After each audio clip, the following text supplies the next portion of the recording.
German missionary ಅವರು ಪ್ರಾರಂಭ ಮಾಡಿದಂತಹ ಮಂಗಳೂರು ಸಮಾಚಾರ ಪತ್ರಿಕೆಯ ಇವತ್ತು ರಾಜ್ಯದ ಎಲ್ಲ ಕಡೆ ಇವತ್ತು ಪತ್ರಿಕಾ ದಿನಾಚರಣೆಯನ್ನ ನಾವು ಅಂದ್ಕೊಳ್ತಾ ಬರ್ತಾ ಇರುವಂಥದ್ದು. ಇದು ಮೊದಲಿಗೆ ಏನು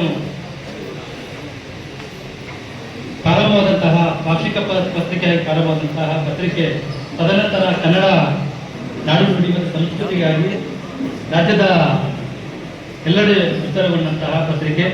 ಆ ನಿಟ್ಟಿನಲ್ಲಿ ಇವತ್ತು ಪತ್ರಿಕಾ ದಿನಾಚರಣೆ ಕನ್ನಡದಲ್ಲಿ ಪತ್ರಿಕೋದ್ಯಮ ಪ್ರಾರಂಭವಾಗಿದೆ. ಸೊ ಏಕೀಕರಣದಲ್ಲೂ ಸಹ ಕನ್ನಡ ಪತ್ರಿಕೆಗಳು ತನ್ನದೇ ಆದಂತಹ ಕೊಡುಗೆಯನ್ನು ಮತ್ತು ಅದ್ರ ಜೊತೆಗೆ ಏನು ನಮ್ಮ ಮಕ್ಕಳು ಅಂದ್ರೆ ಪ್ರತಿಭಾವಂತ ಮಕ್ಕಳಿಗೆ ಪ್ರೋತ್ಸಾಹಿಸುವಂತ ಕೆಲಸವನ್ನು ಸಹ ಇವತ್ತು ನಾವು ಮಾಡ್ತಾ ಇದ್ದೇವೆ. ಇವತ್ತು ಹಿರಿಯರಿಗೆ ಬೋಧನೆಗಳನ್ನಂದ್ರೆ ಬರುವಂತಹ ಪೀಳಿಗೆಗೆ ಹೇಳ್ಕೊಡುವ ನಿಟ್ಟಿನಲ್ಲಿ ಇವತ್ತು ಅವರನ್ನ ಪ್ರೋತ್ಸಾಹಿಸಿ ಮತ್ತೊಂದು ನಾವು ಅಂದ್ರೆ ಇರುವಂತಹ